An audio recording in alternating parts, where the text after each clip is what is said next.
Selamat siang, salam sejahtera bagi kita semua. Shalom, Om Swastiastu, Namo Buddhaya, salam kebajikan. Yang saya hormati para Menteri, Direktur Utama PLN, CEO Kompas, Bapak Lili Utama, Kepala Otorita IKN, Gubernur Kalimantan Timur, Bupati PPO, Bapak-Ibu sekalian, para CEO yang hadir pada siang hari ini.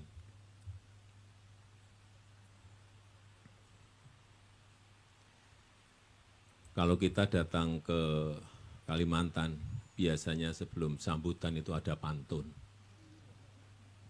Dan saya nggak tahu sudah bolak-balik ke IKN ini, selalu diberi pantun dan saya belum pernah berpantun.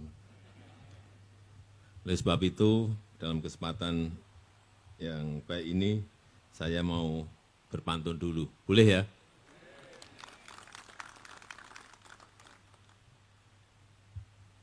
Ikan lohan, ikan gabus. Direndam dulu, baru direbus. Supaya pembangunan maju terus, pinjam dulu 100. Yang saya maksud itu 100 CEO Kompas yang hari ini hadir. Bukan uang, dikit-dikit uang, dikit-dikit duit. Dan memang ya benar juga, duit itu perlu untuk membangun negara ini. Bapak-Ibu sekalian yang saya hormati, sudah bolak-balik saya sampaikan, sudah sering kali saya sampaikan bahwa Indonesia ini negara besar. Sering kita lupa, negara ini adalah negara besar. Negara yang sangat besar.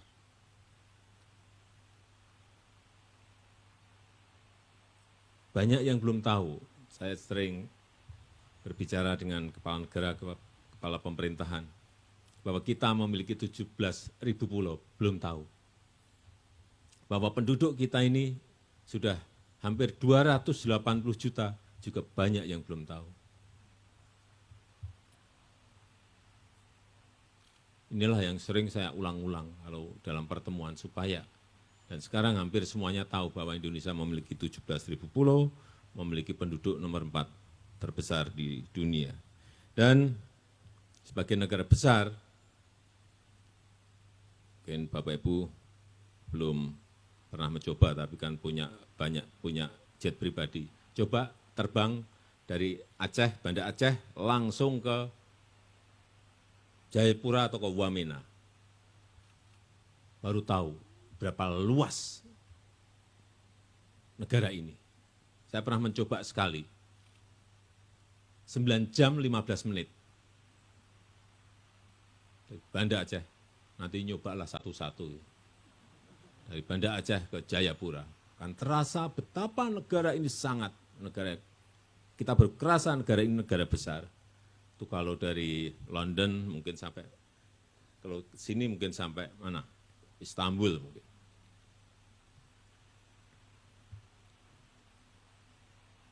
Melewati 6 atau 7 negara. Ya inilah negara kita. Dan kita juga memiliki potensi yang sangat besar.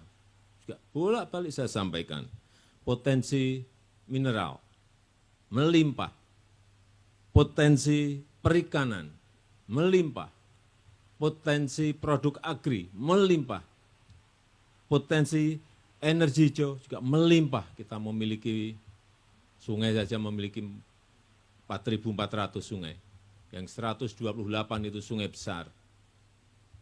Dan paling besar itu kalau mau energi hijau, Sungai Mambramo, itu punya potensi 23.000 megawatt. Kedua, Sungai Kayan di Kalimantan, 11.000 megawatt. Itu yang hydropower. Belum yang geothermal. Geothermal kita memiliki 29.000 megawatt. Baru dipakai kira-kira 2.000-an megawatt. Potensinya masih besar sekali. Dan inilah yang akan menjadi daya tarik negara kita karena ke depan ekonomi hijau, energi hijau itu menjadi sebuah kekuatan. Tapi yang paling sulit adalah bagaimana mengintegrasikan potensi ini agar menjadi sebuah kekuatan besar bangsa kita. Ketergantungan negara lain kepada bangsa kita. Sehingga saya pengen sekali ada satu produk besar kita yang bisa masuk ke global supply chain.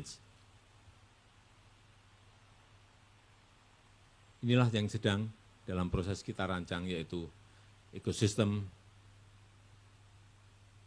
EV baterai dan ekosistem EV, electric vehicle. Tapi mengintegrasikan ini juga bukan barang yang mudah. Bagaimana mengintegrasikan nikel yang banyak di Sulawesi dengan bauksit yang banyak di barat, di Bintan, di Kalbar, integrasikan lagi dengan tembaga yang ada di Papua, di NTB. Yang paling efisien itu diletakkan di mana kalau kita ingin membuat pabriknya. Seperti dulu memutuskan Freeport membangun smelter itu di Gresik atau di Papua. Saya minta di Papua saat itu. Tapi dihitung-hitung, Pak ini berat di sini, listriknya dari mana? Akhirnya diputuskan di Gresik. Inilah karena negara seluas ini mengintegrasikan itulah barang yang sulit. Mengkonsolidasikan itu juga barang yang sulit. Tapi kembali untuk membangunnya, pemerintah tidak bisa sendiri. Butuh peran semua dari kita. Butuh kontribusi semua dari kita, termasuk utamanya para pengusaha, para investor, para CEO, dan Bapak Ibu semuanya yang hadir di sini. Saya membayangkan bahwa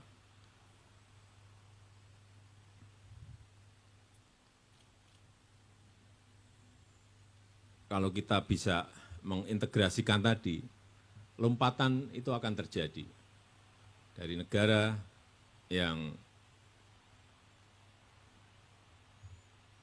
kategorinya negara berkembang masuk ke negara maju. Dan kesempatan itu juga bolak-balik saya sampaikan. Kesempatan itu ada dalam 3 kepemimpinan nasional ke depan. 3 kali kepemimpinan nasional ke depan.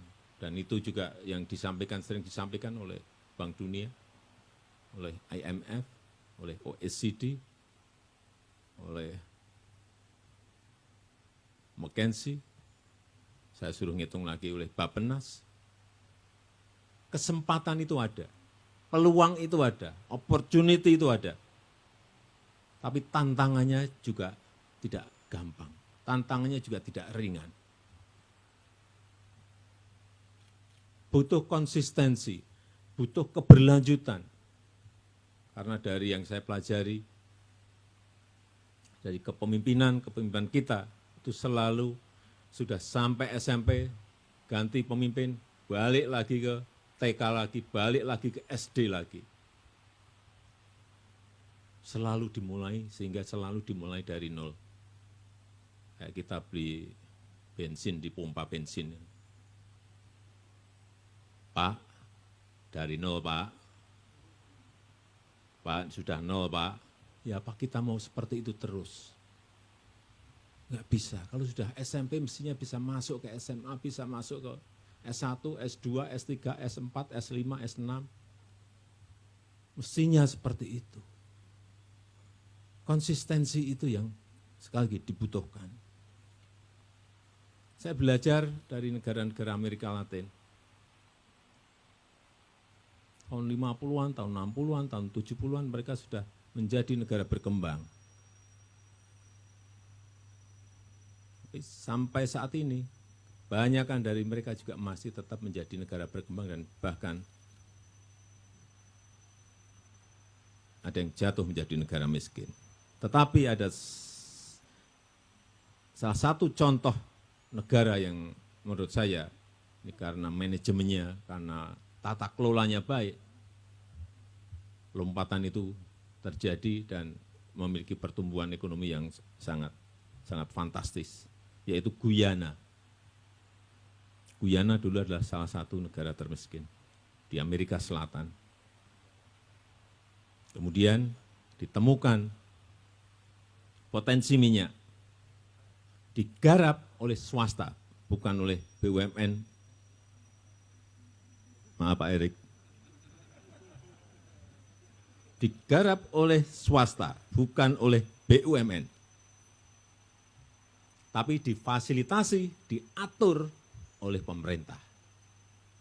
Itu yang benar. Jadi jangan sampai di sini itu kadang-kadang juga swasta pengen mengatur. Yang tertawa itu pasti sudah pernah mengatur.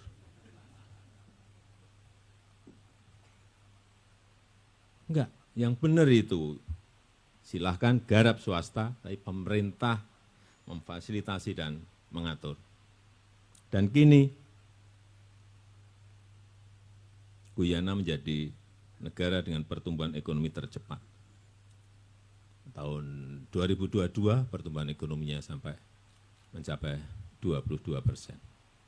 62%. Bukan 22, 62%. Tahun yang lalu.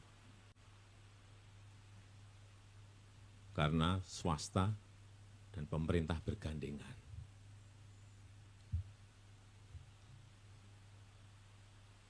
Kita juga ingin seperti itu.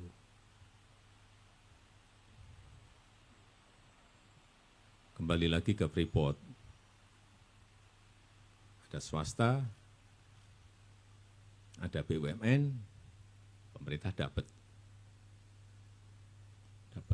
BPH badan, dapat BPH karyawan, dapat biaya ekspor, dapat royalti, dapat PNBP, dan plus karena kita pemilik saham, dapat dividen yang tidak kecil kita dapat dari Freeport sekarang. Kerja bareng-bareng. Karena saya sering ditanya oleh masyarakat, Pak, ekspor nikel dihentikan. Terus yang ngerjakan swasta, yang untung dia dong. Rakyat dapat apa? Saya sampaikan, negara ini nggak bisa bekerja kayak swasta. Income, penerimaan negara itu dari pajak, dari biaya ekspor, dari penerimaan negara bukan pajak. Saya sampaikan, negara memang tidak mendapatkan keuntungan dari sana, tetapi negara mendapatkan penerimaan dari PPH, badan PPH, karyawan, dari royalti, dari penerimaan negara bukan pajak, dari dividen, dapat banyak. Dari situlah bisa dipakai oleh APBN untuk apa? Untuk dana desa, untuk bantuan sosial, untuk membangun infrastruktur. Memang harus